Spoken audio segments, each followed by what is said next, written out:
right next to the junior high. Yeah, yeah.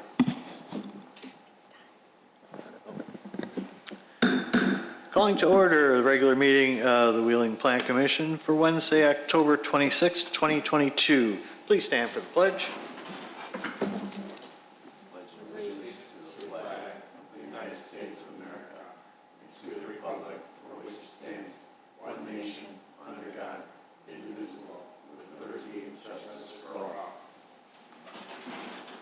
Mr. Secretary, please call the roll. Commissioner Casper. Present. Commissioner Heiken. Here. Commissioner Berkey. Here. Commissioner Sprague is here. Commissioner Riles. Here. Commissioner Meyer. Here. Chairman Johnson. Here. Ms. Nyes, any changes to the agenda this evening?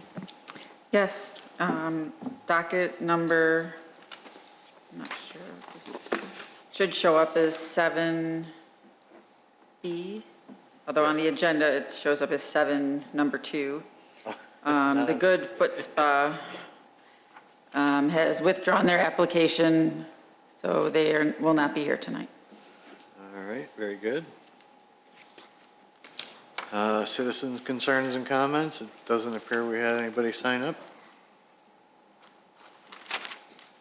So we have no consent items, so we'll go right to docket number PC 22-14. Minor building appearance approval for exterior facade changes for Selfreliance Credit Union at 50 West Dundee Road. Ms. Nyes? The petitioner's here. I have your pictures, so if you want me to advance the slides, I can go ahead and do that. That's fine. Perfect. Please tell us about what you want to do.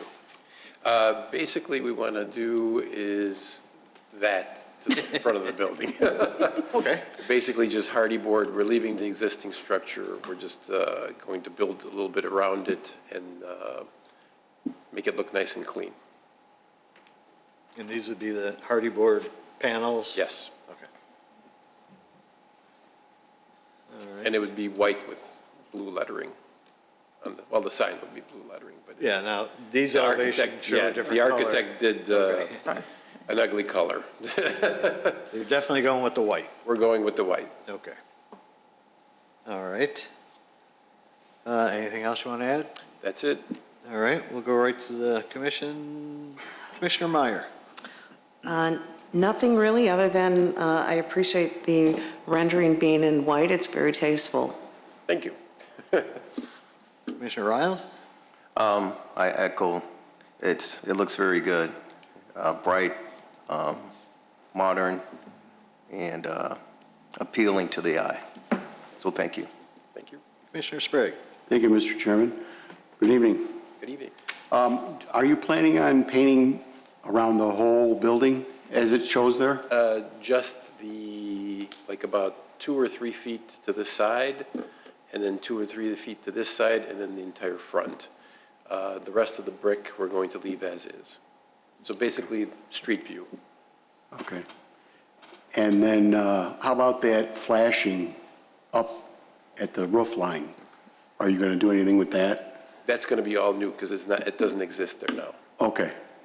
Okay. Currently, it's like the first picture. And then are you responsible for the space between you and the building to the east? That little section there, yes.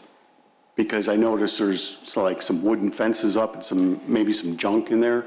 Basically, the homeless people seem to camp out there, according to the police, they seem to roust them every now so often.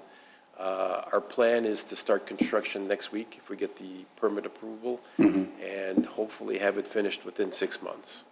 So once it's active, there should be no more homeless people. Are you going to keep those fences there? Or? We would prefer not to have the fences. We'd prefer to have it nice and open because it's it's a credit union, so less places for people to hide, for employees and members slash customers. I would agree with that, yes. Okay, thank you very much. Thank you. That's all I have. Commissioner Berkey? Thank you, Mr. Chairman. No questions, but I think it looks great. Thank you. Commissioner Heiken? Yeah, really one parking lot, the pavement, is that?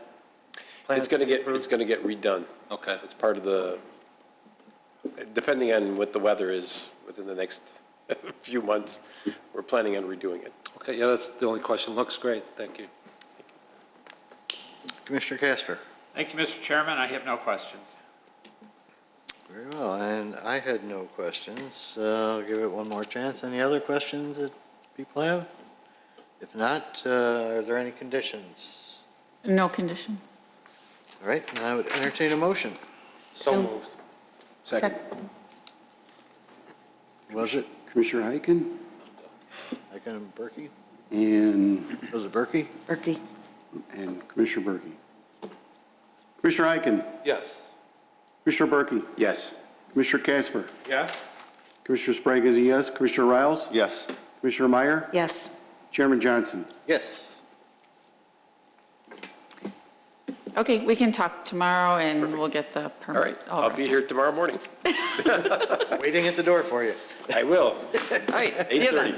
Thanks a lot. Thank you, guys. Thank you. Thanks. All right, so we're skipping the next one and going to docket 2022-38, special use for an entertainment establishment, Headless Horseman Arcade at 82 East Dundee Road. Mr. Secretary?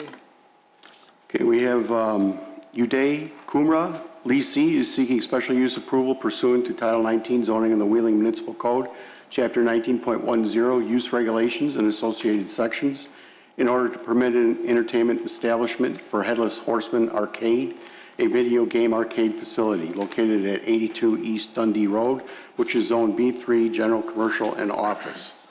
A special use is defined in the zoning code as a use of parcel of land that requires review and consideration before approval due to the potential for negative impacts on surrounding properties. In order to be considered for a special use, the petitioner is required to demonstrate through testimony to the Plan Commission at a public hearing that the request meets the standards of the village code, including, but not limited to, how the proposed use will not damage the enjoyment or use of the surrounding properties. Prior to the public hearing, the petitioner provides written statements meant to show that the request meets the standards for a special use as established in Title 19. The Commission chairperson will typically direct that these statements be entered into the record without a full reading of them at the hearing. Based upon the testimony and supporting materials submitted, the Plan Commission will make findings in support of or against the petitioner's testimony and report those findings to the village board. Thank you. Ms. Nyes, anything on this? Besides our report, just that staff supports the special use, and the petitioner's here to explain his use. Yes, First, I have to swear you in. I'm sorry. You swear the testimony you're giving tonight to be the truth. Yes. Okay, please state your name and business address. All right, my name is Uday Kumra. Business address is 82 East Dundee Road. Okay. All right. So, yeah, the Headless Horseman Arcade, it's an entertainment venue. It's not like the typical arcades that you'd have back in the 80s where people would just pump quarters in a machine and leave. It brings a social aspect where there would be competitions, events, and it would be related to all age groups, like a kids tournament in Ninja Turtles, let's say, or, who can get the highest score on Pac-Man, in a certain time frame. It just offers a fresh perspective to going out and playing arcade games by providing this competitive scoring competition and events. There would also be times where people that are involved in the industry would come and talk to the players about, how they made the games and sign autographs and things like that. So I'm looking to do a lot of events. It would have, there would be refreshments, there would be snacks there, so people can come in. They would pay a fee to come in, then they would play all day as much as they wanted to. Then what they would do is, if they wanted to leave to go get something to eat, let's say, they would go get something to eat and come back with their receipt, and then they can be let in for the rest of the day. So it's a full day pass, essentially. So there would also be a scoring system on the internet, so people can compete with each other at all different other arcades using one system. It's at orcade.com, where people would have their scores put in. Their scores, they would have a house high score, and a score on the internet where they can see how they're progressing or to see if someone beat their score. And they would have to, come back and challenge or, just go to second place, third place. What else can I tell you? There's so many things. So I'm looking to grow it and hire more employees as time goes by, because I'm going to have to be putting new games on the floor probably every month. That would be streamed via the internet, so people could tune in at the same time every day of the week, and they can see a new game coming up, and then they can have a score challenge. People can play, so it always changes. Sorry, I'm just looking at my notes. Yeah, and this model is based off of a place out in Brookfield called the Gallivan Ghost Arcade. They have over 1,000 machines now. They've been going 12 years.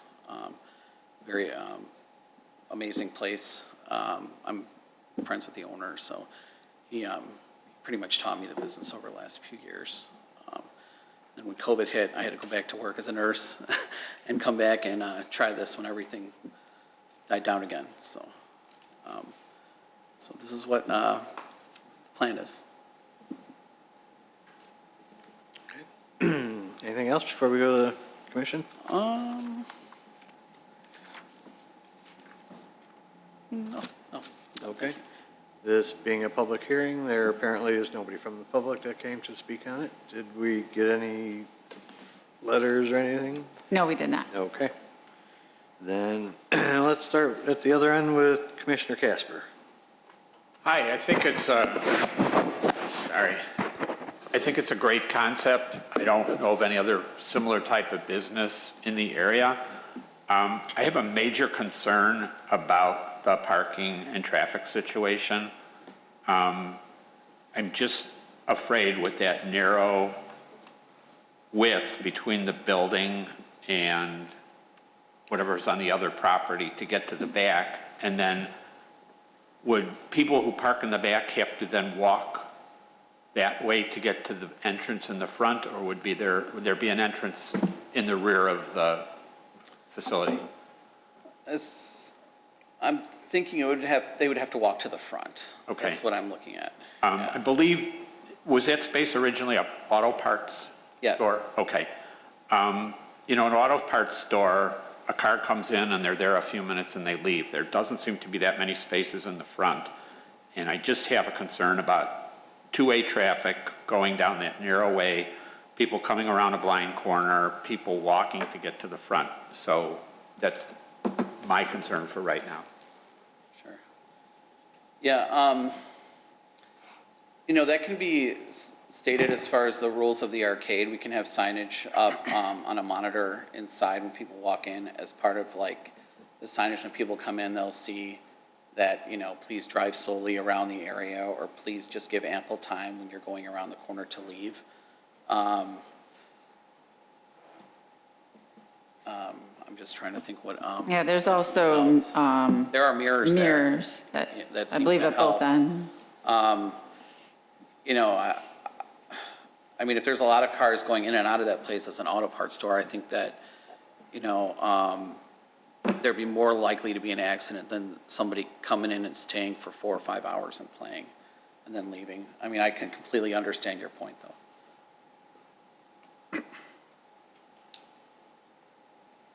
Was I that didn't it? have anything else, I'm sorry. Okay. Commissioner Hyken. Yeah, I'm going to piggyback his thing. So you said you're going to be having events. I'm talking about parking right now. Sure. So you're going to have events. So how many more people is there going to be enough parking for an event versus just everyday operation? And what would you do about overflow parking? Well, there are many methods people can, get to the destination. They can be dropped off, they can use Uber, they can use bicycles, they can walk. I don't think, I think parking is just part of that. I don't think it's the only method people use. As far as parking goes, though, there can be, The first question probably should be, Yeah. what's the average age of your customer? So the average age I'm looking, it's really a range, honestly. You know, people that are too young to drive are going to be dropped off, obviously. And then, you know, I'm thinking like a lot of people that played this stuff when they were kids and their kids. So looking at like 30 to 40. So your average customer would have a car. It's not going to be a teenager or kids. But no, but there could, okay, yeah. They would be either staying to play with them or they would drop their kids off. Okay. Okay. And, you know, as far as kids from the neighborhood, they can just walk or take a bicycle. This was an issue over at Galloping Ghost as well. But if you look at the hours of a lot of businesses, they end up closing like at around 6 o'clock. Some of these places close at 7, 8. Where more people would be coming in, there would be way more chances to park. You know, that parking lot's always empty at night, you know, when I swing by there.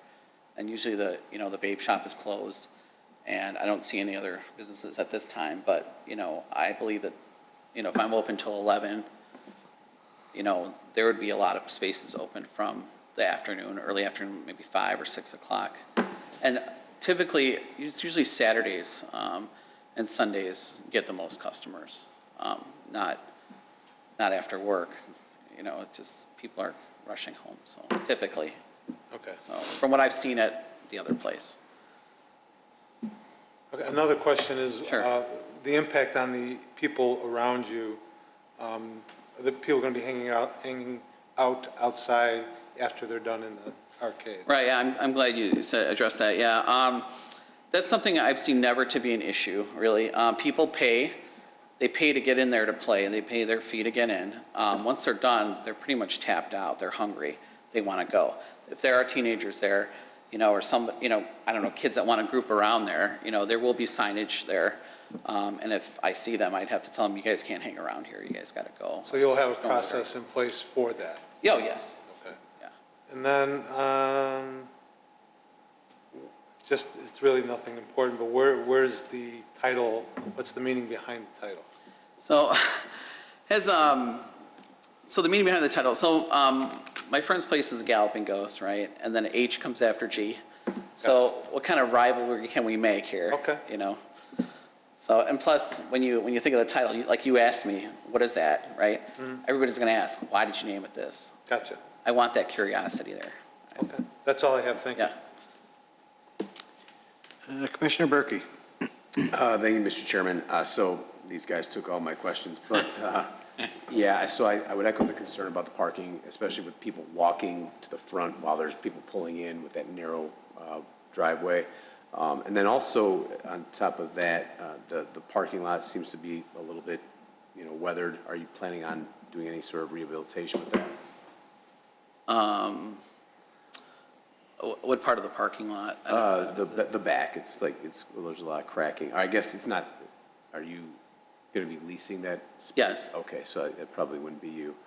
But yeah, again, with the parking, that's an issue. I'd be the biggest issue. Other than that, I mean, I think that the idea is great. Haven't seen an arcade in years. Would love to check it out. But yeah, that plus the fact that there is I'm seeing one ingress and one egress, and you know, you've got several businesses here, so it's going to be pretty, you know, if you get a lot of business, it's going to be pretty congested in that area. So those would be that's my feedback. So I'd be opening around noon. So it doesn't leave a lot of time for the place to be crowded because, you know, if you're there during the week, most people are at work, you know, and the people that do come, like if they're kids that are off, or maybe some adults will come, but I don't think just in all honesty, I don't think it's going to be that full if people are working, you know, during the week. You know, I think weekends would be more of a concern. Yeah, weekends, vacation, you know, summer vacation, Right, Christmas right. vacation. Yeah, oh, yeah, that Yeah, too. so, Yeah. okay, that's all I had. Thanks. Commissioner Sprague. Thank you, Mr. Chairman. Good evening. Hello. What's the maximum capacity of that space? Do you know? I don't know. Oh, he's a landlord. Maybe he would know. Would you happen to know? 5,250 square feet. 5,250 square feet, but the capacity, like how many people can hold? Yeah, unfortunately, the fire department didn't Yeah. come tonight. I was just wondering how many people you could actually have in there at one time. Gotcha. Now, if you're successful with this and you want to expand because that's not enough space there, what are your plans for the future then? So, well, you know, if the next door happened to move out, you know, You would be I would- interested in expanding next to Oh, of where course. you're at? oh, yeah. Not moving to a different No, location? my friend expanded like 6 times, you know, this is like, he didn't start with 1,000 machines. He started with Right, right. about 80, you know. So, and it's a hub, it's a real hub, it's amazing. But yeah, I would plan to expand in the same building. One other concern that I have is your closing times.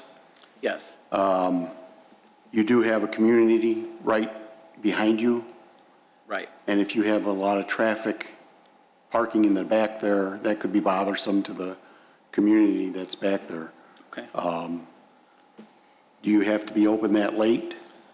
I'm sorry, did I say 11 o'clock on weekdays? 11 during the week, and then I wasn't sure about your Sunday times, but you said midnight on Friday and Saturdays. Right. I'd like the Friday and Saturday nights to be the same if possible, but the weekdays, yeah, I believe that can be cut down, you know, because there won't be a lot of people on the weekdays anyway. I think. What's your times on Sunday going to be? Sunday, that could be the weekday time too. That would be fine, because most people have to work on Monday anyway.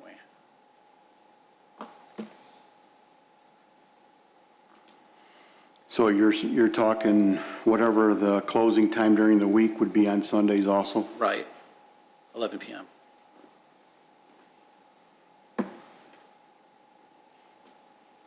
Is that, Marcy, is that typical closing time for business during the week for something like that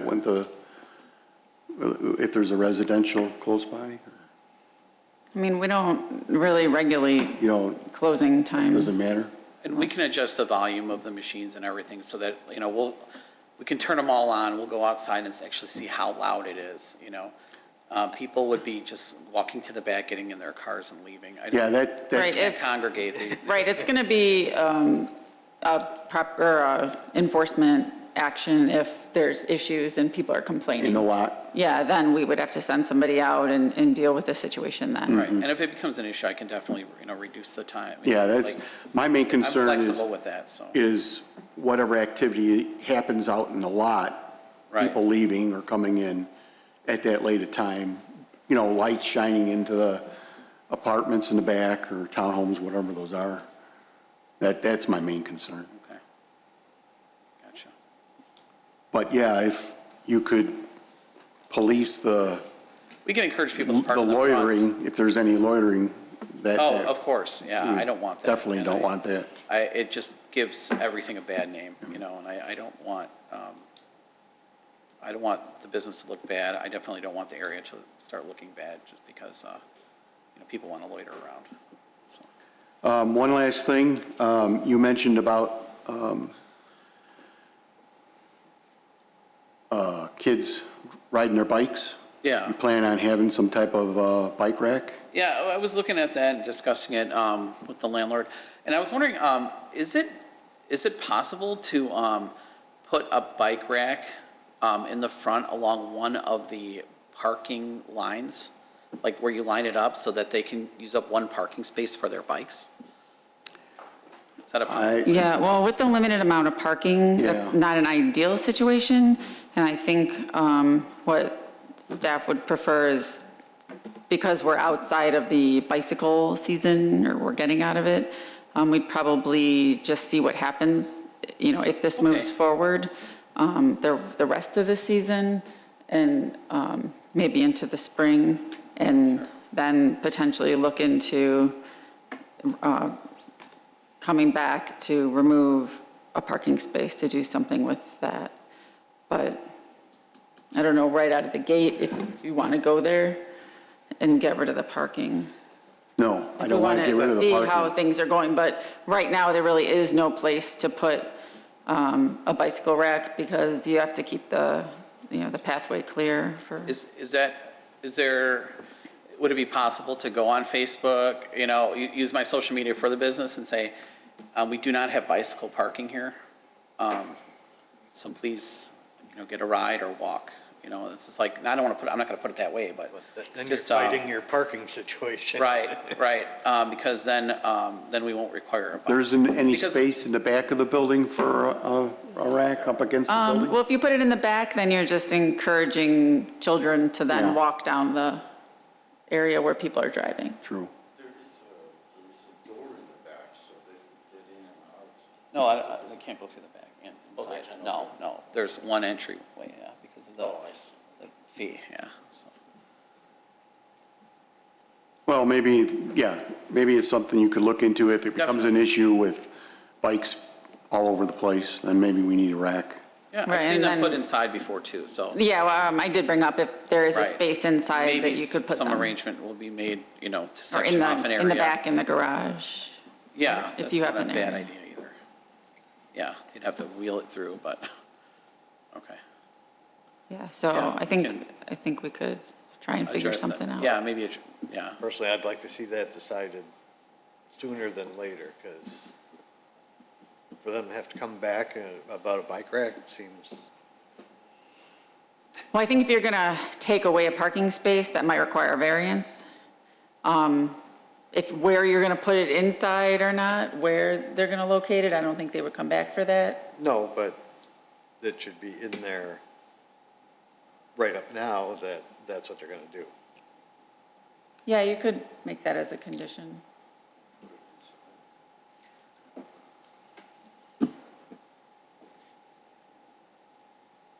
Sorry. No, that's okay. Yeah, if we'll make that a condition and then address it from there. That's all I have. Thanks. Okay. Commissioner Riles. Thank you, Mr. Chairman. How are you? Good, how are you? I'm good. Congratulations to you. This is a booming industry, as you Oh. well know, and obviously you're moving in that direction. So I wanted to say that, but you don't know the capacity, but how many machines are you planning on having in there? Start with about 60, Okay, okay? And grow it until I can't grow it, within regulation of fire safety codes and whatever. If I can't fit any more, I gut the machine, put a different board in there, change the signage on the machine. It's a new game. on average, what do you anticipate flow as far as capacity? I mean, I would have guessed on the weekends, you probably would be at full capacity, I would guess. Yeah. Yeah, maybe 50, 60 people, 70 people. Okay. One question, I know the fire department's not here, but one question that I was thinking of is, if some sort of incident occurred or, a sort of fire or whatever, you said there's only one way in and one way out. So evacuation, how? No, there's two exits. It's just that I don't want people entering through the back because I have no way of charging them. I have no way of seeing who's entering and who's leaving. Okay. Because once you go in, you pay an admission, then you can play. So it's not like anybody can just walk in and out. Mm-hmm. So, but there is an emergency exit. Okay, so you do have Yeah. front and back? Yes. Just in case something happens. course. The other question, or final question, how many employees are you planning on staffing on regular? Initially, just me and maybe two others, but probably up to 10. And they would be, part-time positions probably throughout the week. So I can be working on machines and getting more things done, like events. Okay, and the window of the age, what would you, I know you mentioned parents who used to play, Right, probably bring their kids, so 5 to 80, 5 to 80. So, 85. and if you're gonna have beverages and Right. food? Yeah, refreshments, and so far, just dry snacks like chips, candy bars, small, candies, like gummy gummy bears or whatever. But you mentioned that if someone's interested in getting something to eat, they can go out to, wherever the fast food And joints. I'll tell them, they'll say, what's good around here? And I'll be like, well, we got Super Dog, we got Okay. Pumpkins, we got this place. And then they come back with a receipt? Yeah, the What does receipt that from mean? the arcade. So they're gonna pay an Oh, admission okay, fee. okay. Then they're gonna get their receipt and we'll say, okay, come back with this if you wanna get back in. Gotcha, They show me their receipt, we check it, they're back into play. Gotcha. After they have their lunch. okay. So, but they're not bringing food or anything inside your venue? They cannot bring food in, no. Okay. Is there, and I use the term loosely, but is there some sort of policing? I mean, you mentioned that they can pay an all-day pass to get in. Right.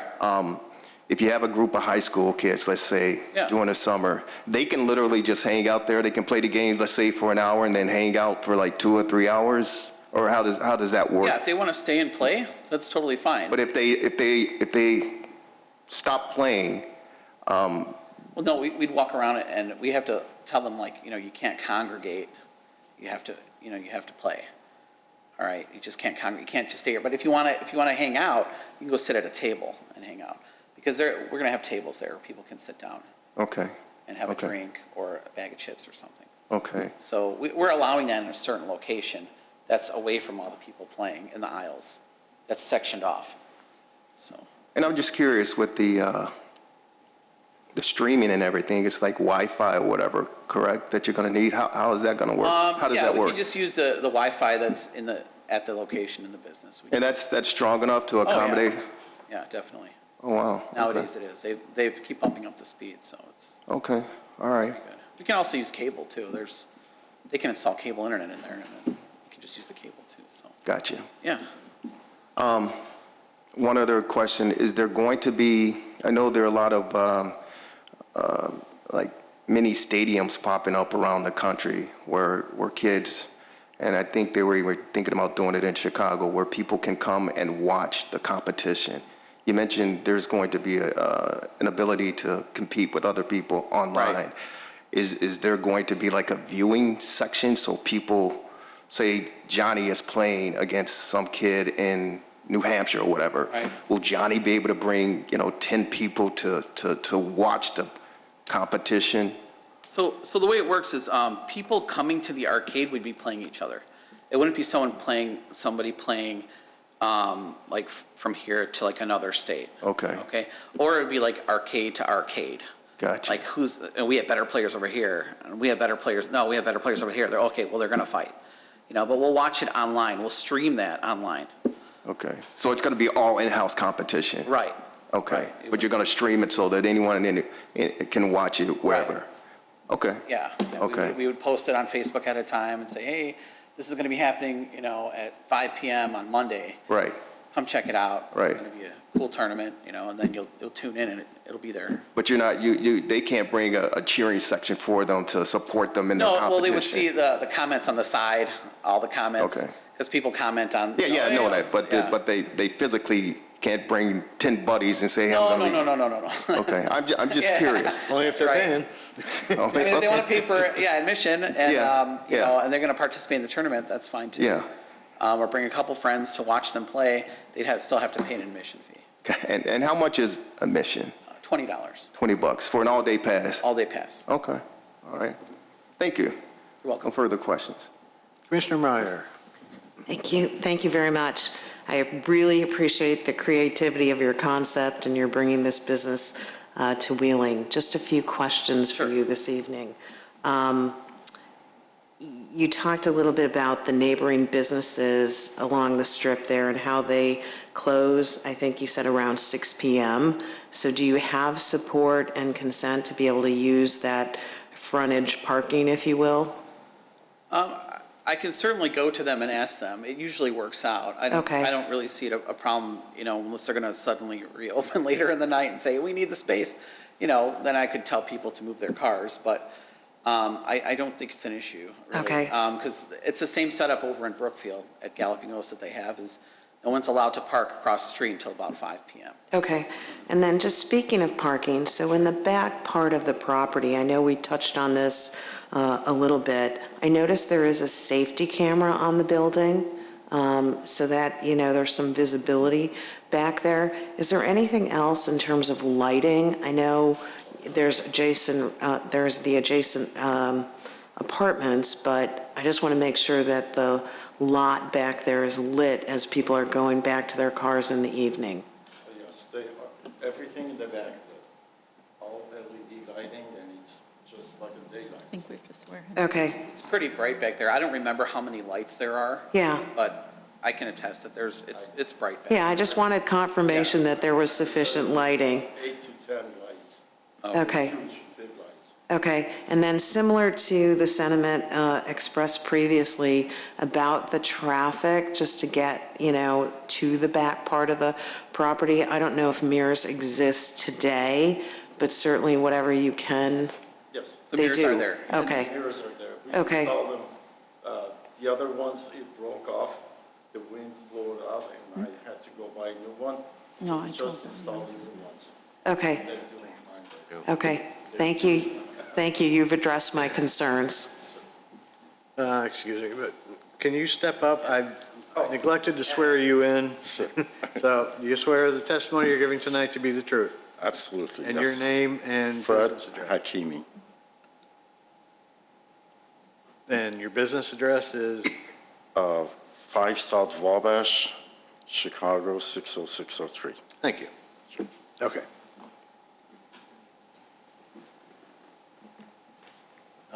I have no further questions. Nothing Thank else? you. Okay. Yeah, my biggest problem with this is the parking, the access. You've also got you will have two 21 and over establishments. Is that correct, Marcy? Yes. With Beer Man and the smoke shop? Well, is the smoke shop 18 and over or 21? Do you know? Is 21? 20, It's yeah. 21. Yeah, it is, sorry. So that kind of goes in conflict with trying to attract kids and having parents drop their kids off here when they see what else is there.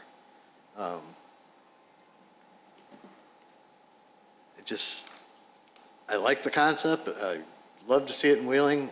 I'm just not convinced that this is the right place for it. You've got limited access, limited parking, that narrow alley. Are there lights on the side of the building to light up that Yes. alley? Yes.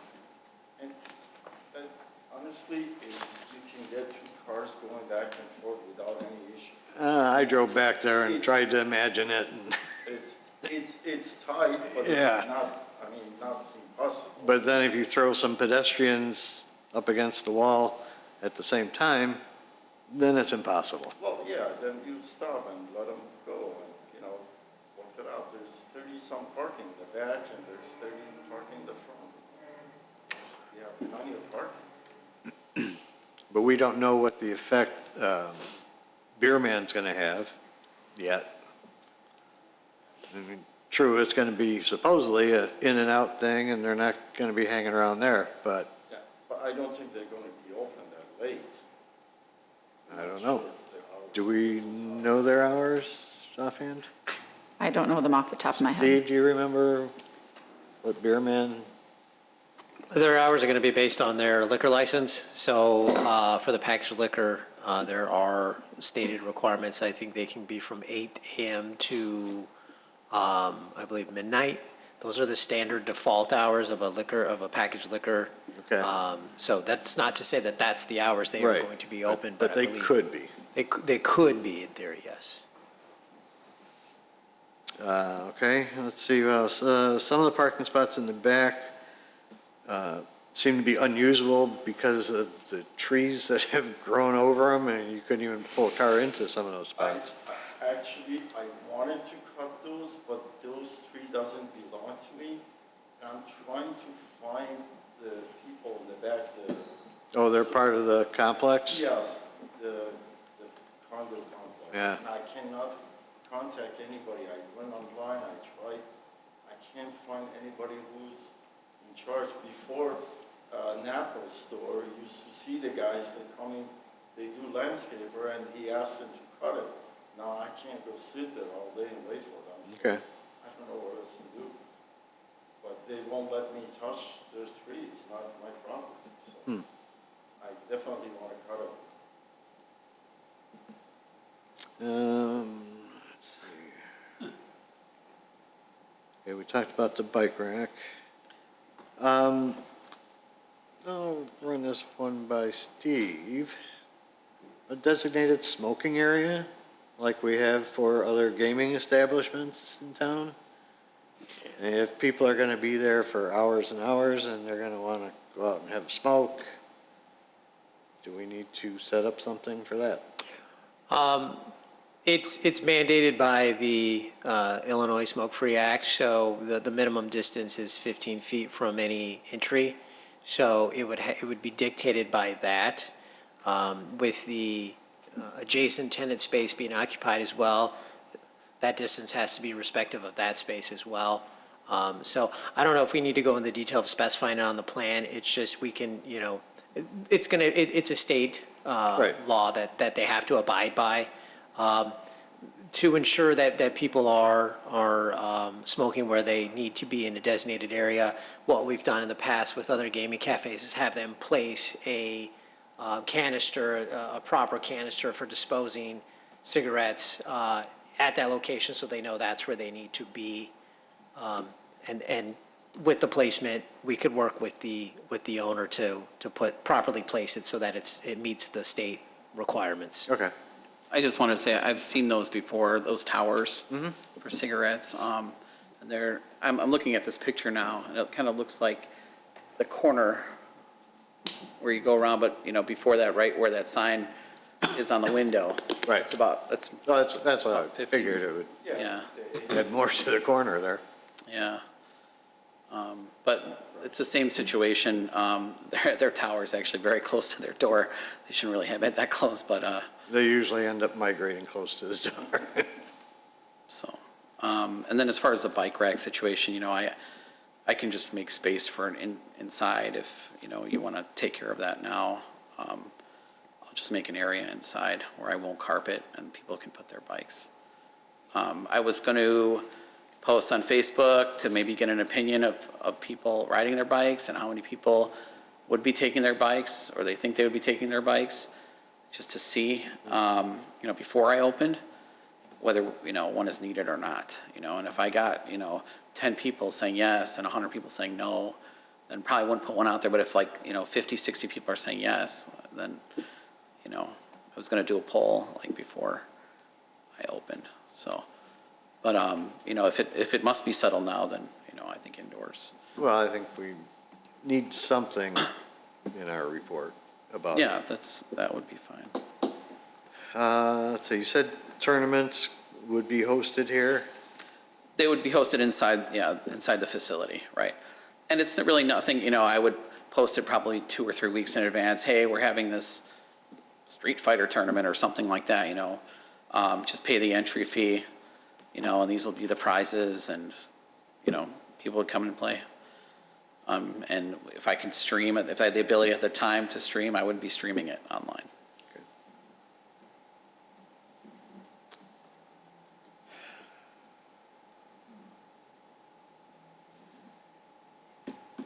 All right, is that building sprinklered? Fire sprinklers? No? That's the other reason I was hoping the fire department would be here, because I'm assuming that would be necessary for this type of Yes, occupancy. the occupancy class is changing for the fire prevention code. It's going from a mercantile, which is what the previous occupant was, and prior to that. So anytime that there's a change, then that space has to be brought up to current codes, including in this case the sprinkler system within this space. Isn't there a 3 years gap between the time the last tenant left? No, it's based on the fire prevention code, and again, change in use group. If the use group stays the same, then the space can remain as is. But if the use classification changes based on how this internal space is being used, then that'll determine whether or not the space then has to be brought up to code. So that's something you're going to have to look at. Sure. Yeah, like I said, I think it's a great concept. I'd love to see in town, but I think there are better places that would suit you better. I've been to over 30 places throughout many suburbs, and this place has a rectangular shape. It's got a garage for easy access of the games, which is very important. And if you tried to carry a 250-pound machine through a door this narrow with like a 3-inch incline that you have to lift up and then pull it in, it's very difficult. With this garage, it's got a nice ramp. You can just bring everything in. You know, the parking, I think, you know, cars, it's just one way of traveling. It's not the only way. And I really think that, you know, there's so many ways now. And that's something that can be, you know, talked about. That's something that can be brought up before I even open, saying, you know, it is a lot better if, you know, you can get a ride here and get dropped off here. It would ease the parking situation. You know, just small reminders that, you know, you can put out to the people coming to check the place out. You know, and it doesn't hurt to throw a reminder out there, you know, once a month, you know, to say, hey, you know, if you can take an Uber, it's much better for everybody. So, or ride a bicycle or things like that. I think that's all I had. Any other questions? Yes. Yes, sir. You bring up a great point and an idea, because nowadays kids are riding these scooters. Right. They're riding all sorts of electronic or whatever motorized vehicles outside of bikes. Sure. So I think that's something that needs to be considered as well. And Yeah. I like your idea of possibly having some type of area inside where they can bring their bikes or their scooters or their skateboards. Yeah, at the entry point where they come in, the building's not completely flat in the front. It kind of bends forward. So it gives a lot of room for somebody to put scooters and to put, so where I have the counter there where they enter, that would be shifted over, up, further up. And then there would be, yeah, that whole area would be shifted up, and the place to put the bikes would be right there where the arrow's pointing now. Okay, but you talked about a garage so that you can bring the machines Yeah. in? That's at the top of this Right, that diagram? Right. How large is that area, that space? For, I'm sorry, the garage space? Yeah, it's a full-size garage door. Right, yeah. It's like a small room, but I wanted to have inventory back there. Okay, And not, I mean, and there would be like, you know, double doors at the top too, and I could put their stuff in there. They'd have to come and get me, and then I'd have to walk all the way to the back. If I was the only one working there, let's say I was alone there working just that day, then I'd have to leave the front counter and go all the way to the back to get their bike and come back, when their bike could just be right up at the front and they could just take it and leave. okay. I mean, I think it's a better idea if you can have them, you know, park it or store it inside. Sure. Yeah, I mean, if I have like, if I'm not the only one there, it's not a problem. You know, they can do that. Sure, yeah. But I just wanted you to consider and think about the other, you said there are many ways to, you know, Right. use transportation to get there, and scooters are Right. are really Oh, big. I get it. Yeah. My wife just brought that up too. She said, oh, you know, a lot of people don't ride bikes now. Kids, you know, they're riding the scooters, like you Yeah, said, you know. yeah. Or the two-wheeled things that. you know, Right, exactly. yeah. Whatever they call, I don't know what Right, they're I don't know called, what they're but called either. I mean, those are things I really think you have to consider and think about. Sure. And you came up with the idea, the suggestion that you know, you can use inside, you know, as a way for them to park, and I think you should really consider doing that. So it's something that I would imagine you probably want to address sooner rather than later. Oh, yeah, I don't think it would even be an issue, you know, everything, I mean, at this point, apart from like, you know, the general like layout, you know, if I have to move, you know, get rid of one of the storage things in the back, I can just put the bikes there, or, Yeah, you know, yeah. it's not even, I mean, I'm pretty flexible, so. Yeah. And I obviously, I don't think it's going to be a I wouldn't imagine it's going to be a high volume of kids riding scooters and bikes, but there may be 3 or 4 or 5, on a particular day. So, I mean, you know better than we do. I mean, on a Saturday, I've probably seen 4 bikes at most Yeah. at a much Yeah. larger place. Yeah. So. So just designate a specific area inside Sure. your shop where you can put, and they can check And it would it be in or locked whatever. up, so, Yeah. and I would give them probably a numbered armband to put on the bike. And Right. give them a numbered armband, the same one. So when they want to pick up their bike, they just show me their number. Sure. That's all I have. Okay. Anything else? No, I just wanted to echo Commissioner Ryle's comments. I think storing whatever mode of transit other than a vehicle inside the building and having a process to administer that is a really good way to go. Sure. Just simply, it creates a nice ingress and egress into your establishment. People aren't having to go around equipment, if you will. Right. So thank you for being open to that suggestion. Problem. Any questions down at the other end? Nope. All right, conditions. Do we have anything? No, so far? I just created one. Okay, An area for customer bike storage shall be designated inside the establishment. okay. Do we need to have a poll on whether we want to add that or not? I mean, I think almost everybody touched on It it. seemed like it I was think everybody touched on rather it. unanimous, yeah. Do we need a poll on the hours? I don't, You brought up the hours. Yeah, yeah, we really don't, doesn't really need to be concerned about it. it's really difficult to put those in as a condition, Yeah. the hours, because it's really hard to Okay, enforce. done. I think if there's an issue, then we can address it. I think that's a better That's way to fine. approach it. Okay. All right, and if there's nothing else, I would entertain a motion on this docket. So moved. Second. Meyer and Riles. Commissioner Meyer, Yes. Commissioner Riles, Yes. Commissioner Casper, Yes. Commissioner Heiken, No. Commissioner Berkey, Yes. Commissioner Sprague is a yes, Chairman Johnson. I'm still going to be a no. So it's 5 yes, 2 no. It passes on to the board. Yep, so you will move on to the board on November 7th, and I'll give you the same kind of notice with the agenda. It'll be 6:30 here on the 7th. Yes, it's a Monday night. Okay, I just It's don't okay. know what that means.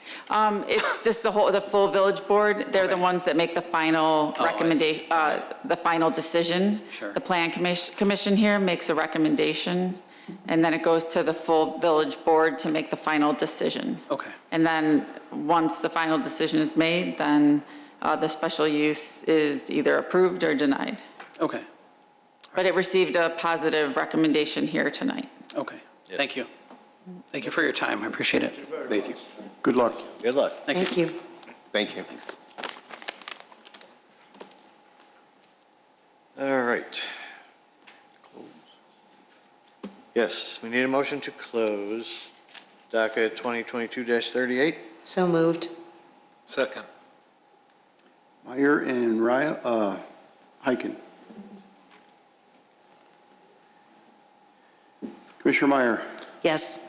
Commissioner Heiken, Yes. Commissioner Casper, Yes. Commissioner Berkey, Yes. Commissioner Sprague is a yes, Commissioner Riles, Yes. Chairman Johnson. Yes.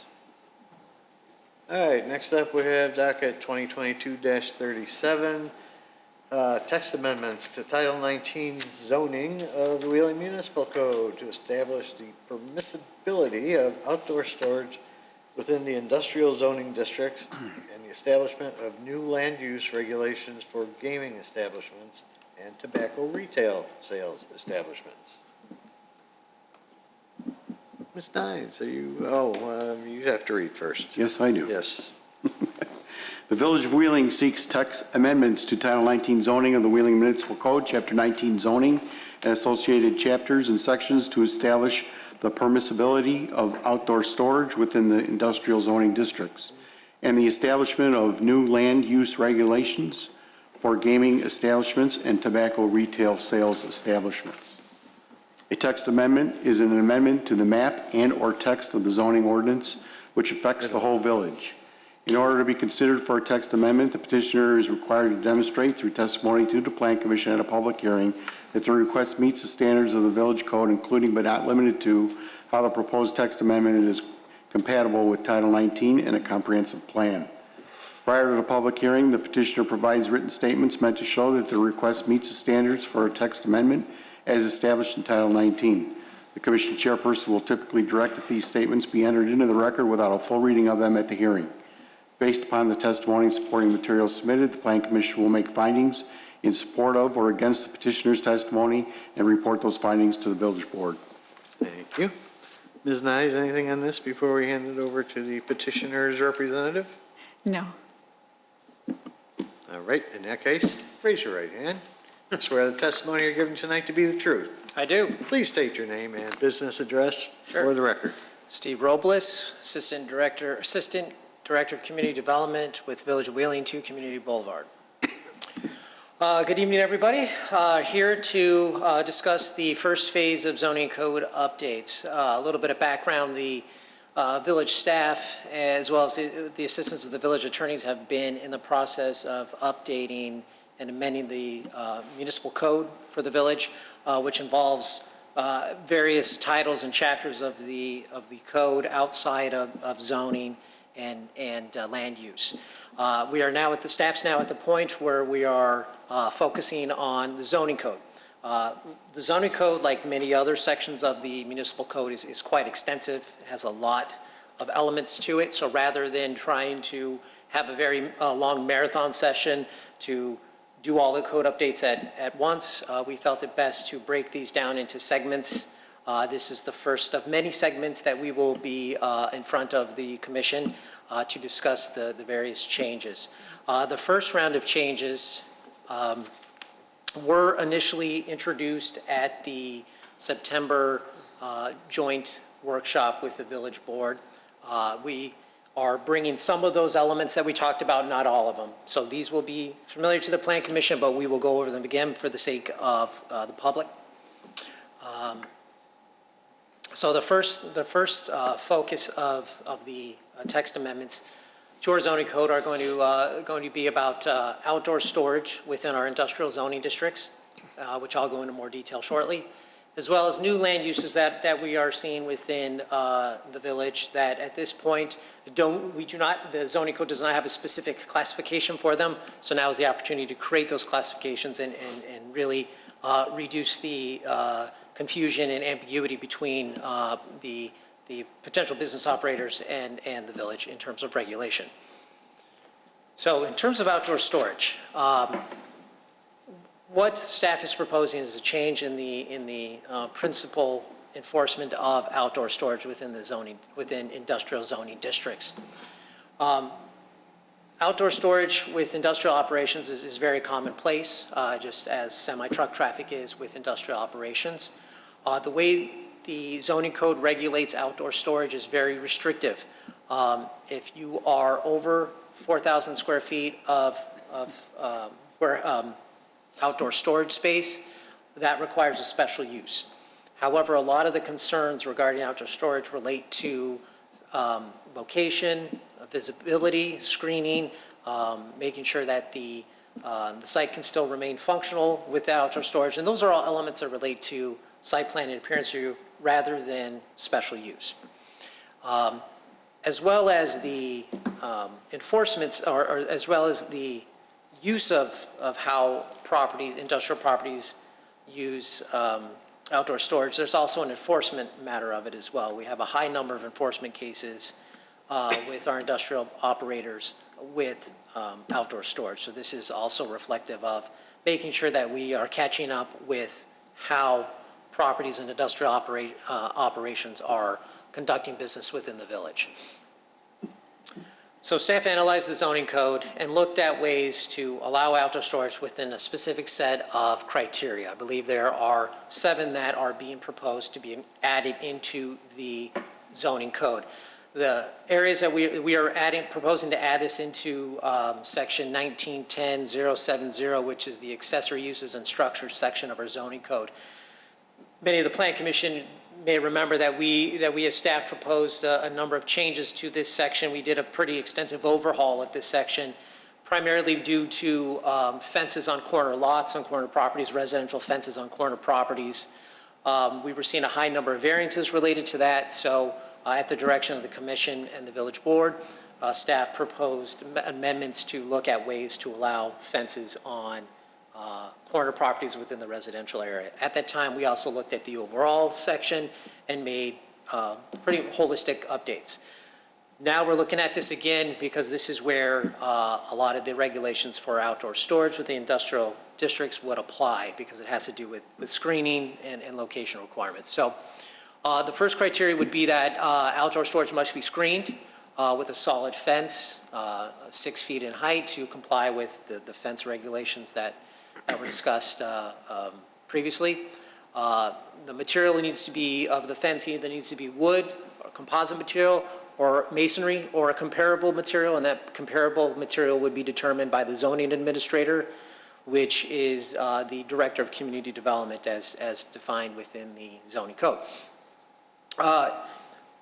If, depending on the location of the outdoor storage, if it's placed up against the building, then the owner or the operator would be allowed to use an exterior wall of the building as one of the sides, provided that all the other sides are screened as well. So this allows for full screening. It doesn't have to be 4 fence walls. It could be a building wall and then 3 other fence sections to achieve that screening requirement.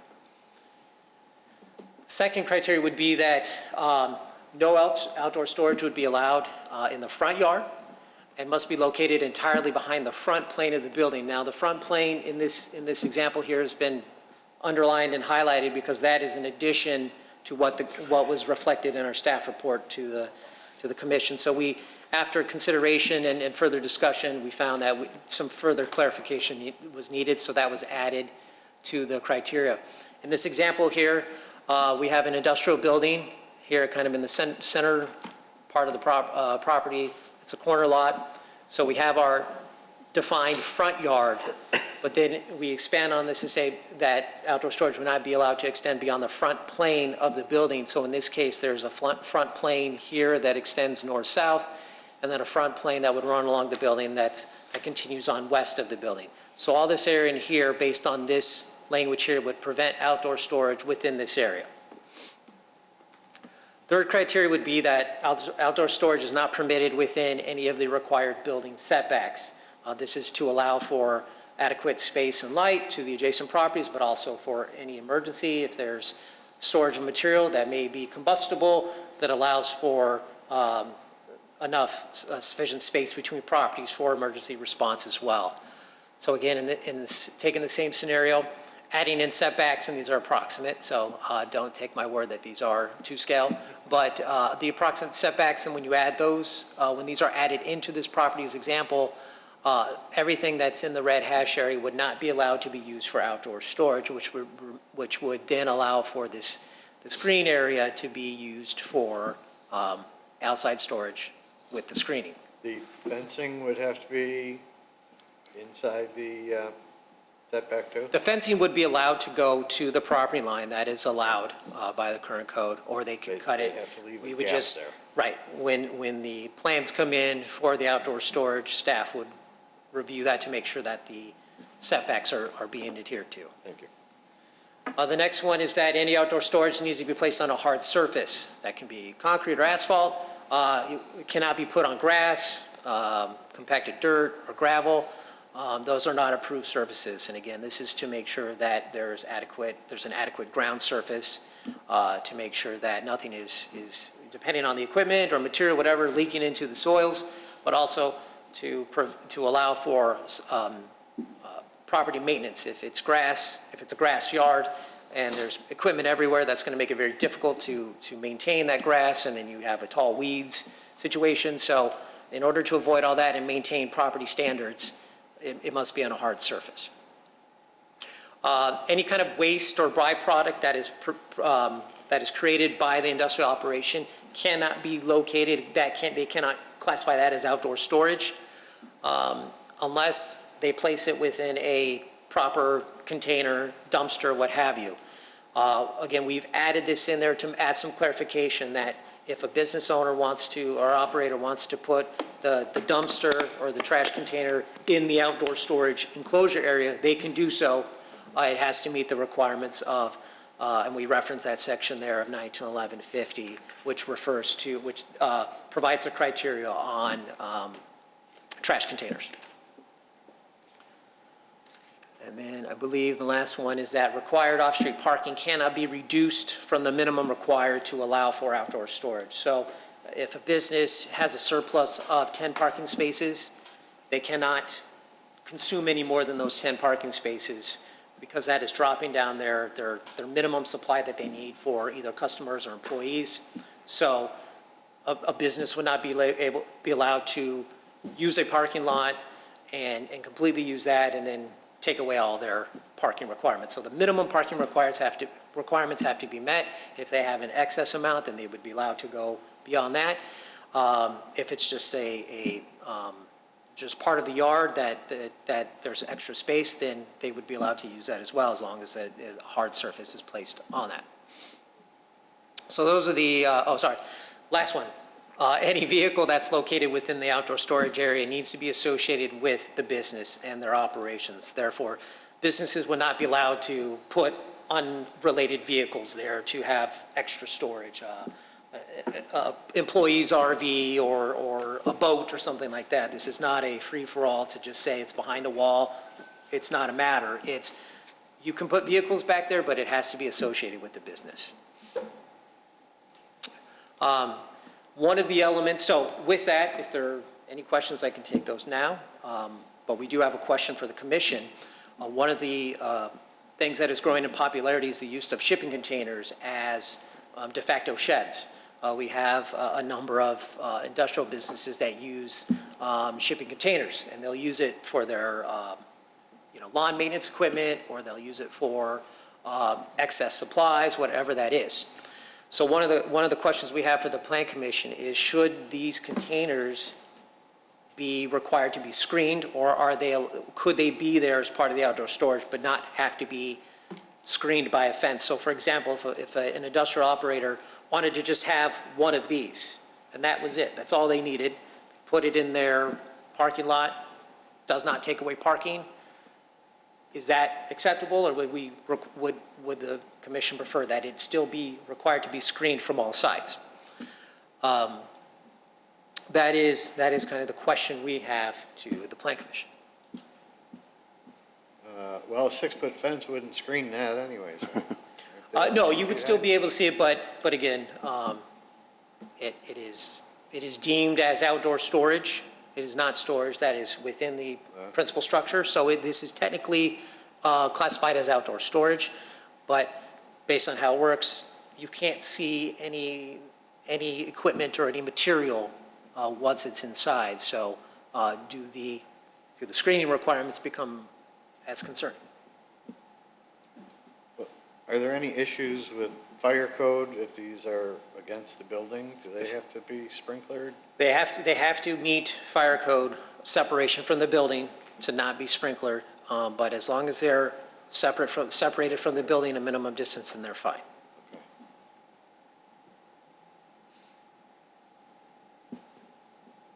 And also in a space where it's not taking up any parking. It's off the, it can be, so as of right now, it can be in a part of the parking lot where there are no parking spaces, just an empty asphalt area. Correct, yeah, usually it's off in the corner, typically where you'd see it's oftentimes next to the dumpster.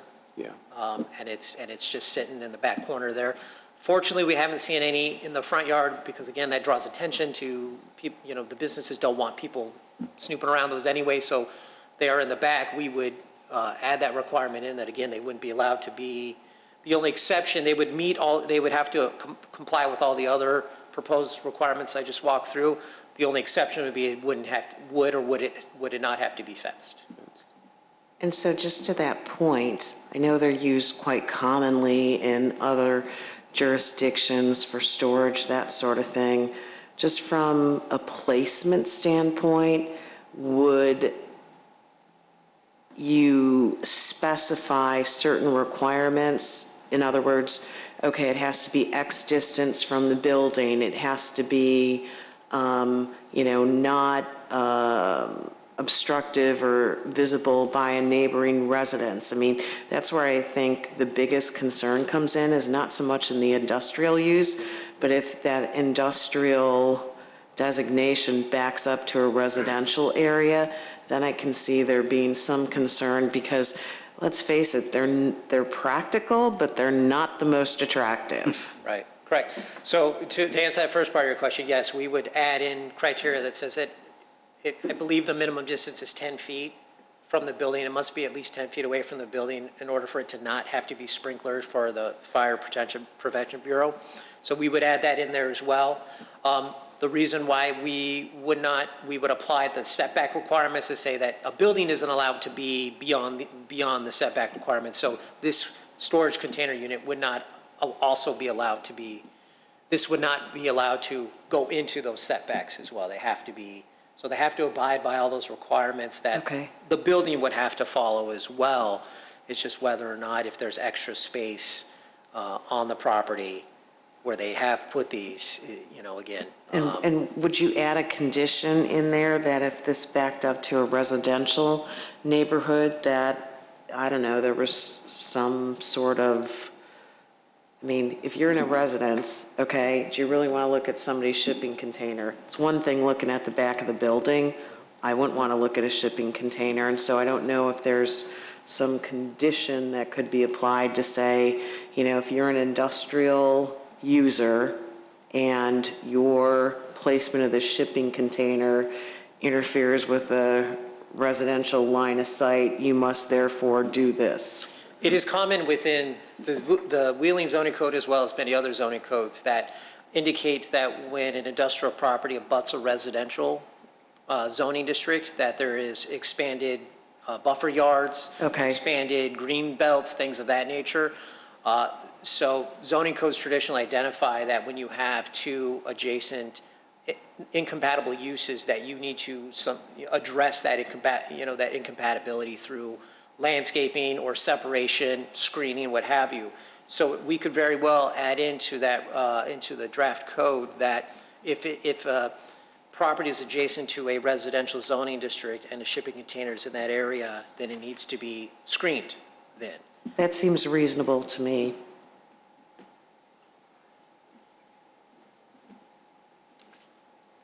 Yeah, I think that what you've got for outdoor storage as far as screening, these could go inside that.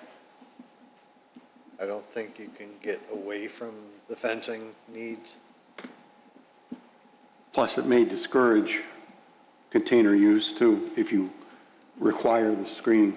Yep. Yes, and in some businesses and some applications that we've seen, staff does understand why it's more pragmatic to use a shipping container than it would be to add on to the building or what have you. Didn't we have somebody come to us and they had a double stacked? Yes, we had a business within the industrial area that happened to abut a residential zoning district, single-family homes, and they had received a prior special use approval to have a small area for shipping containers. They wanted to expand on that, so they had amended their special use to increase the number of shipping containers. But there was not any screening requirements imposed at that time. Based on the environment and the property, there was a considerable amount of separation between the parking lot where the shipping containers were going to be stored and the adjacent properties, and the adjacent properties also had a fairly decent landscape screen already. So there wasn't much focus on the screening with that particular business. Yeah, I recall it wasn't a big issue for us. Right, right. But is there going to be a limitation on how high they can stack these things? We can certainly, that was not something that we had considered, but we can certainly, that's a very good point, that these are intended to be stacked. Yeah, I mean, they're making apartment buildings out of these things now, so. So we could say that it's, you know, they cannot be stacked, they must be, you know, individual containers and not stacked, one on top of one another. Could there be a provision also about appearance, so like no graffiti painted on the sides or color-wise? In terms of that, that would fall under, you know, our standard property maintenance code regulations in terms of, you know, maintaining the property. If there is any graffiti, that we would, our property maintenance division would go and work with them on cleaning that up. Is there a length of time they can have this? So if they do, if we incorporate this into the code, they would be allowed to have this as long as they needed outdoor storage. Oh, wow, okay.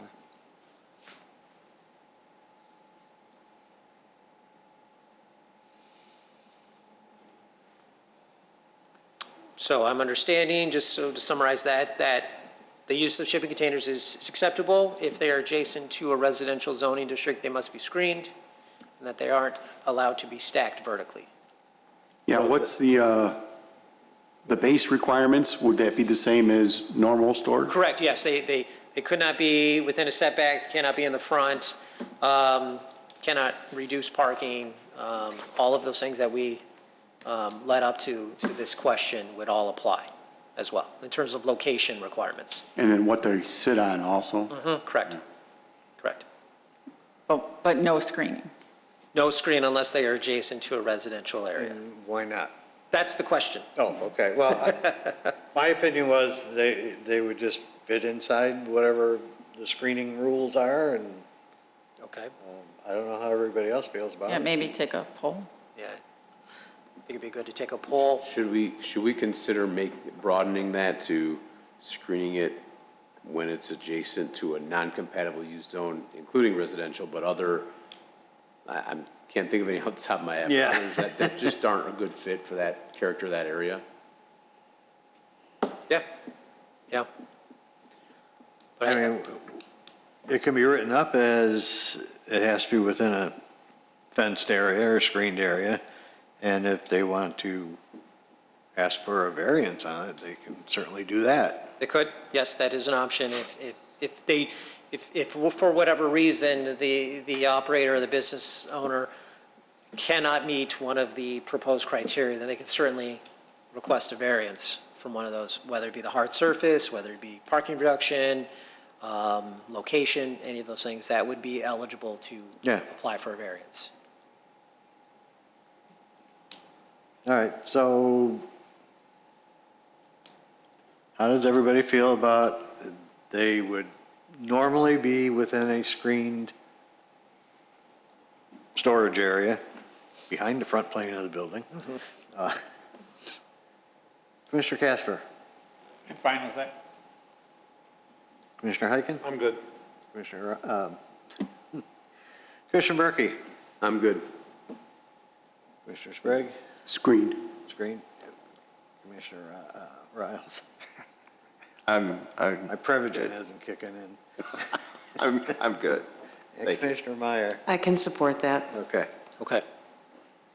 so screen them, and if they want to come up with a reason why it shouldn't be, then they can come to see us. Okay, so we'll include those within all the other proposed. And are we okay with wood fences as far as screening goes?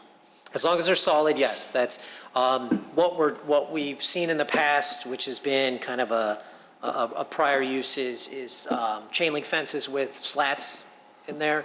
And what we'd like to do is try to incentivize that if you're going to, not incentivize, but if you're going to do outdoor storage, and we're not going to require that as a special use anymore, then the trade-off is you need to do a better screening material than a chain link fence.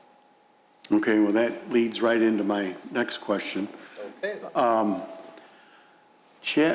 Page 3 of the accessory uses and structures.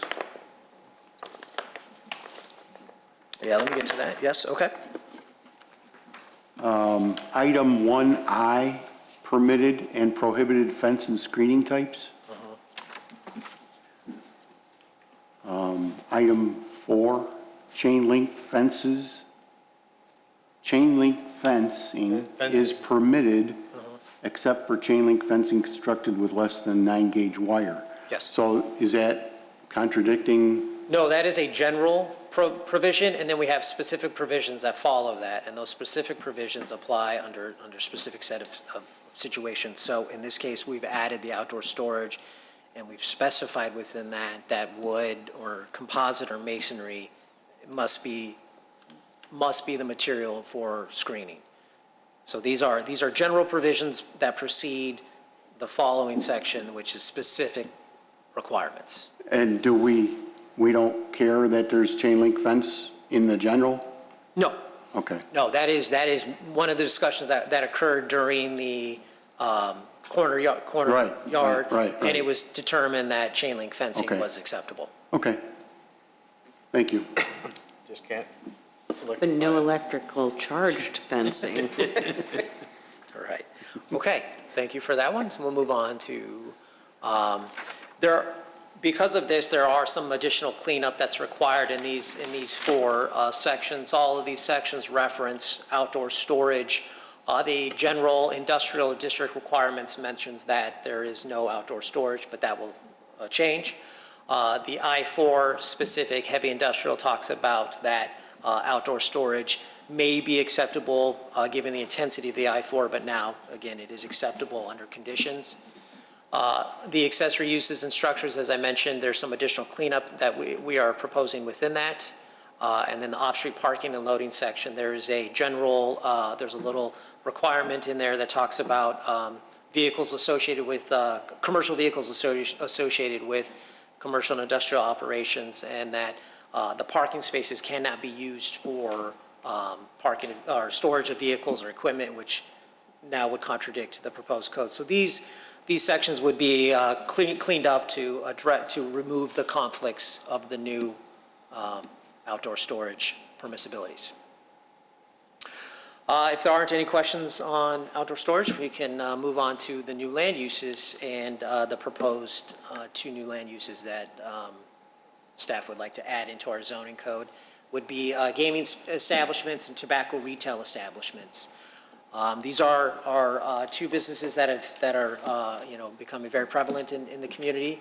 And so as a result, anytime that there's a new land use that is an emerging trend or atypical of your standard types of business operations, it's not uncommon for the zoning code to not specifically address that type of land use.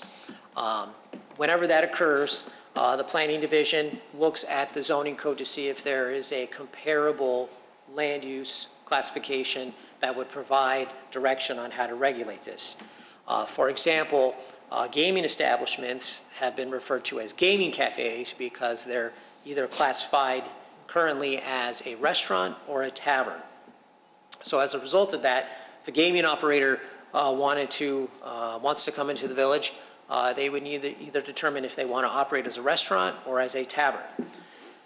So with a restaurant, they have to create a food menu, and they have to prepare a food preparation area or a kitchen that is in full compliance with the state of Illinois as well as FDA food handling regulations. Oftentimes, these operators aren't prepared to do that, but nonetheless, they do it anyway because restaurants are permitted by right. And so this kind of forces the gaming operators to incorporate operations such as restaurants and food that they aren't prepared to do or don't want to do. Alternatively, they can be classified as a tavern, and then the tavern is a special use. Oftentimes, that is not the preferred route because it just takes more time. In this case here, and then currently tobacco retail shops are classified as general retail establishments, but again, tobacco shops that we are seeing now are less on the tobacco and more on the paraphernalia, and it's not as innocent as just a regular retail establishment, and so it needs to be analyzed a little bit more before it is determined if it's a suitable location in the village. So in order to establish these, the first thing we need to do is create the terms and then define those terms.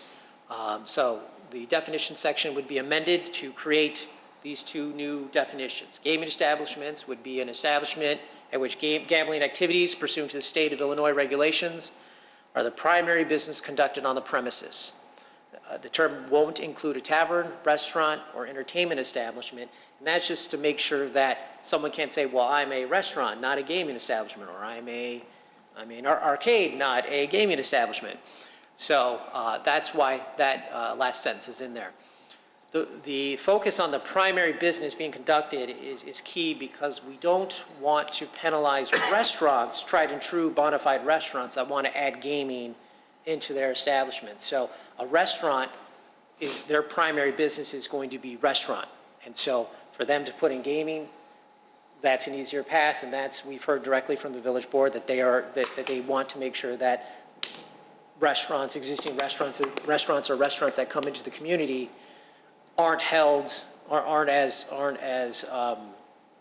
challenged with putting in gaming terminals as a standard, just straight Steve, alone. Didn't our gaming cafes have to offer food and drink? Yes, because at this point, we only have two ways to allow them in the village to operate, either as a restaurant or as a tavern.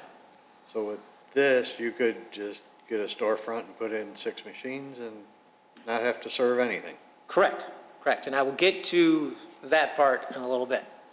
The tobacco retail establishments, we would define that to mean an establishment that obviously provides for the retail sale of tobacco products, related paraphernalia, including the devices to aid in the consumption of tobacco. It must be labeled for tobacco use only and shall not exceed 25% of the total sales floor area.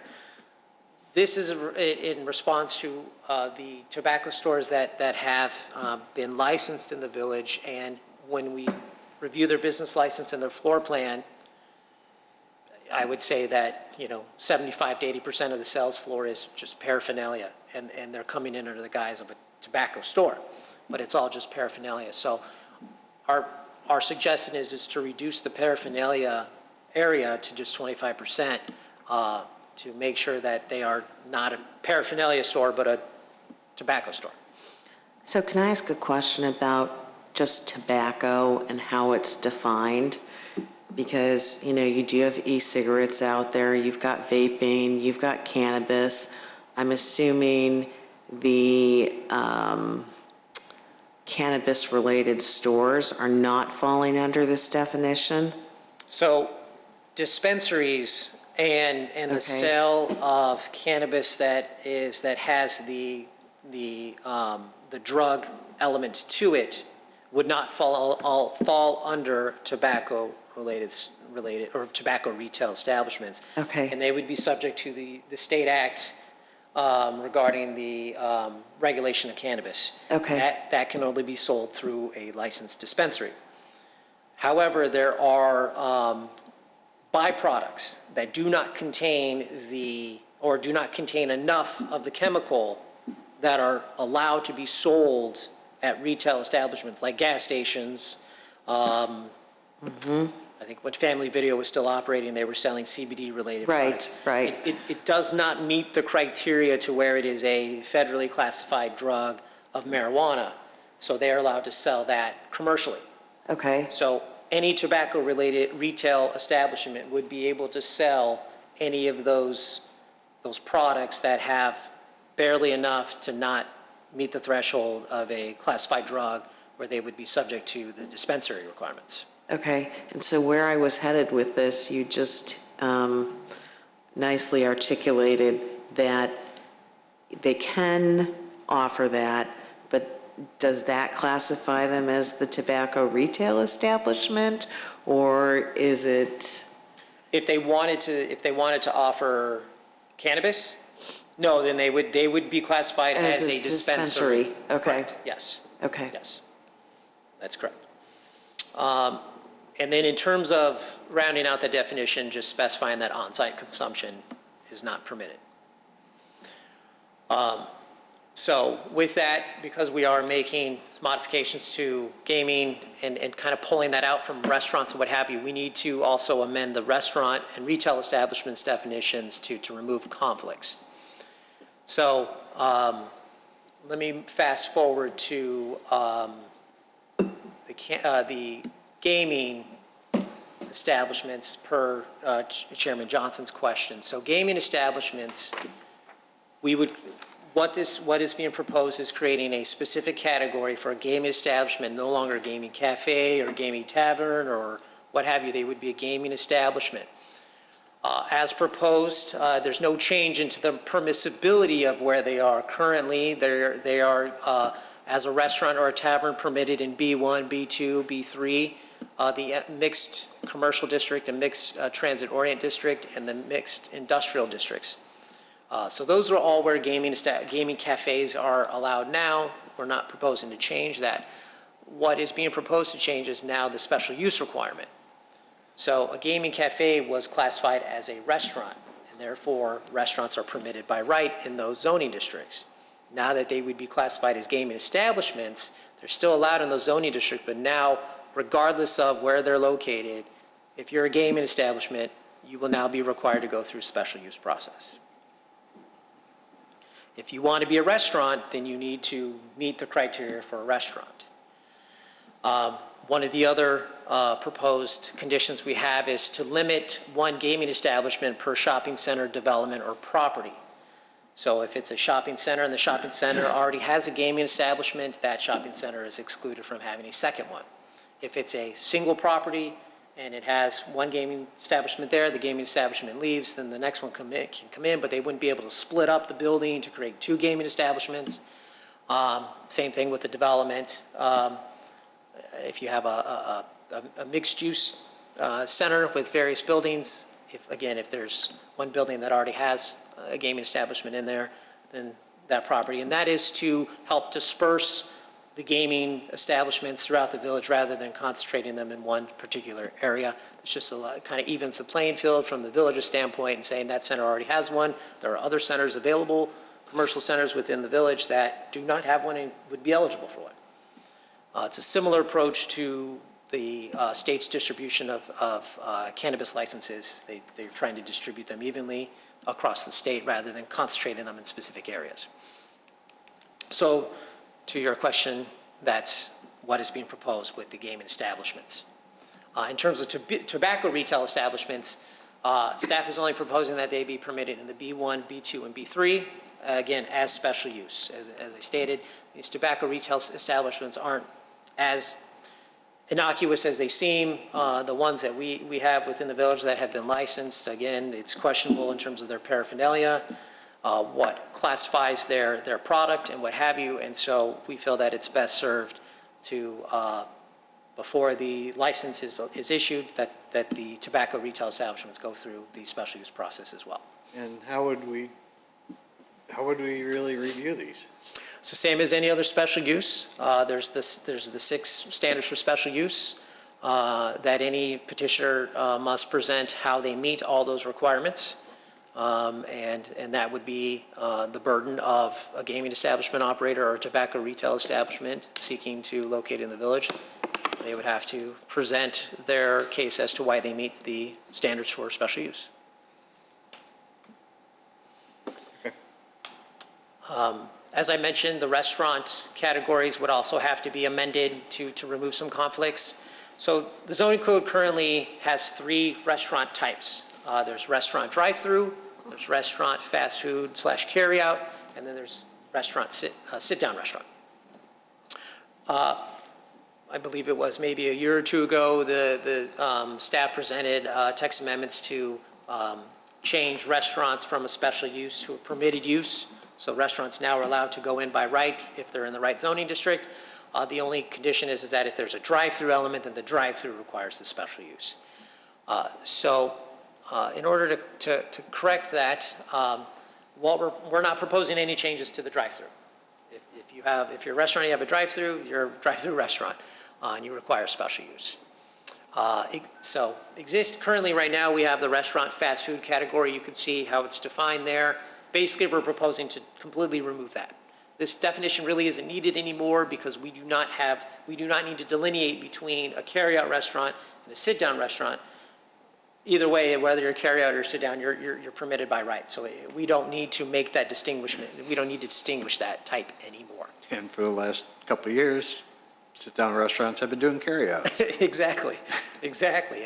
And so where the big changes is with restaurants. Our restaurant definition was pretty generic, pretty basic.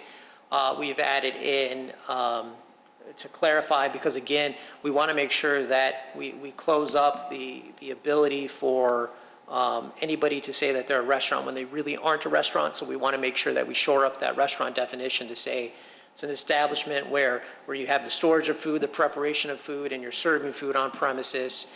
The facility's got to comply with all the state and federal requirements for food handling, and that food's consumed or carried out or takeout. We provide some clarification points for anybody reading the definition to say that it could be table service, it could be quick service dining. That's the latest term right now for fast casuals. Carry-out restaurants, coffee shop, sandwich or deli, cafeteria. So, and then again, the clarification that a restaurant does not mean a tavern or a gaming establishment.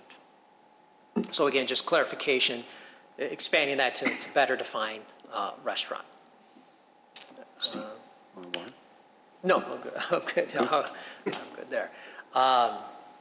So then, because of this, with the creation of the two new terms, the gaming establishment as well as the tobacco retail establishment, and then those changes to the land use definition or to the restaurant definitions, the use table, also known as Appendix A, needs to be modified as well to create those classifications as I had talked about before. Back to the previous, where gaming establishments in those categories here and tobacco in there, there's no change to restaurants at all. We're just changing the definition to clarify that a little bit better. So those are in summary, that's what staff is proposing tonight. With the gaming establishment and tobacco retail establishments and the permitted districts and special uses, as well as the current limitation that's being proposed, we also would like the commission's feedback on this element as well. Yeah, so I think we have 3 main items, the 2 that Steve just brought up, and then also the limiting of 1 gaming establishment per shopping center. That those 3 things we would definitely want some feedback on.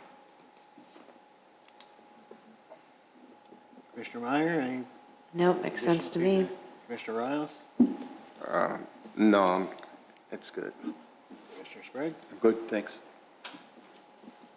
Commissioner Berkey? No questions. Commissioner Heiken? No question. And Commissioner Casper? No questions. And I have no questions. I think it all looks good. Okay, fantastic. Thank you. So this will be as I mentioned, this is the first of many phases. Staff will proceed this one on to the village board, and we will be making incremental proposals and updates. The next proposal at the request of our village attorney is most likely going to focus on special use standards and updating those. And then we will continue to focus in on certain areas of the zoning code. Bear with us because staff will be jumping around the various sections of the zoning code. I'd love for us to be able to go from beginning to end, but just doesn't work that way. So we'll be bouncing all over the zoning code. And likely at the end, one of the last updates you'll see is an overall change to the definitions as well as the use table.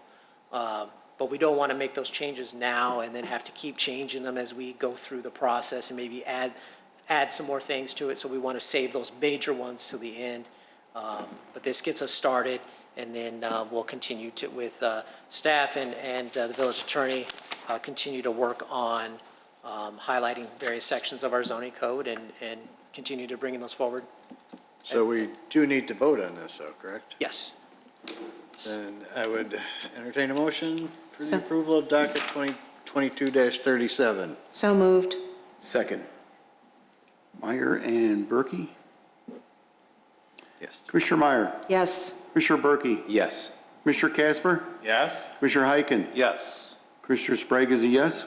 Commissioner Riles? Yes? Chairman Johnson? Yes. Great. Thank you very much. Thank you. Thank you. Marcy will call you and, I'll call you tomorrow to discuss. yeah, let you know when you're going to the village board. All right. Close. Close. Oh, yes, that was a public hearing. We need to close it. So So moved. moved. Okay, you tie. That's Commissioner Meyer and Commissioner Sprague. Commissioner Meyer. Yes. Commissioner Sprague is a yes. Commissioner Casper. Yes? Commissioner Heiken. Yes. Commissioner Berkey. Yes. Commissioner Riles. Yes. Chairman Johnson. Yes. Now, approval of minutes of the regular meeting of September 28, 2022, including the finding of fact for 2022-32, -33, -34, -36, A, B, and C. Do I hear a motion? So moved. Second. Commissioner Sprague and Commissioner Meyer. Commissioner Sprague is a yes. Commissioner Meyer. Yes. Commissioner Casper. Since I was not able to attend the meeting, I think it is appropriate for me to respectfully abstain from voting. Commissioner Heiken. Yes. Commissioner Berkey. Yes. Chairman Johnson. Yes. Oh, and Commissioner Riles. Yes. Skipped over you. Sorry about that. All right, other business. Ms. Nyes, anything going on? Just wanted to remind everyone that the next Plan Commission meeting is next week, because for the next 2 months, we're going to move to the first and third Wednesdays because of the holidays. So next Wednesday, November 2nd, we are having another Plan Commission meeting. And it appears to be a rather light one. As of right now, it is a supposedly light one. Light, but perhaps colorful. It's called leaving the door open. Anything else, Marcy? That's all I have. Commissioner Casper, anything? No, sir. Commissioner Heiken? Nope. Commissioner Berkey? No. Commissioner Sprague? Happy Halloween, everyone. Commissioner Riles? No. Thank you. Commissioner Meyer? I think the beer hall over there on Milwaukee Avenue is supposed to be having its grand opening this Friday. Yes. They have been open, selected dates apparently. And it looks like they're still going to be closed like Sundays and Mondays for a while or something, Yep. but they are open. They seem to be rather busy. Excellent. Otherwise, nothing further. Got a lot of progress. Wolf Road's finally done, I think. Yay. A lot of progress on Popeyes, the District 21 building. Yeah, a lot of stuff going on. You know of anything else, Steve? No? All right. Then I would entertain a motion to adjourn. So moved. Second. Meyer and Berkey. Commissioner Meyer. Yes. Commissioner Berkey. Yes. Commissioner Casper. Yes? Commissioner Heiken. Yes. Commissioner Sprague is a yes. Commissioner Riles. Yes. Chairman Johnson. Yes. I was ready to do the voice vote. Yeah. You just jump Sorry. right in, that's fine. We are adjourned. I got to do my part.